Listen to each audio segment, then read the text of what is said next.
Próximo inscrito para declaração de voto, vereador Jack. Senhor presidente, com certeza eu vou votar favorável, sim, vereador Andressa Malmo. É uma honra, é um prazer votar favorável a esse projeto, a essa moção. Então, eu quero dizer aqui que, só repetir o que eu falei, que eu respeito a opinião de todos, vivemos em democracia, né?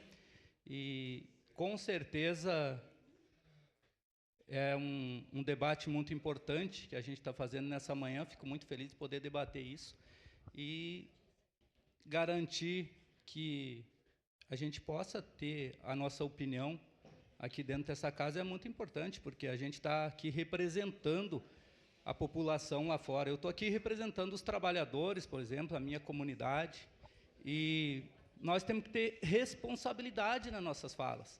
A gente tem que ter responsabilidade quando fala aqui dentro dessa casa. E tem que ter coerência, sim. E eu não vejo isso de alguns parlamentares, que coerência nenhuma. Muito obrigado, presidente. Obrigado, vereador.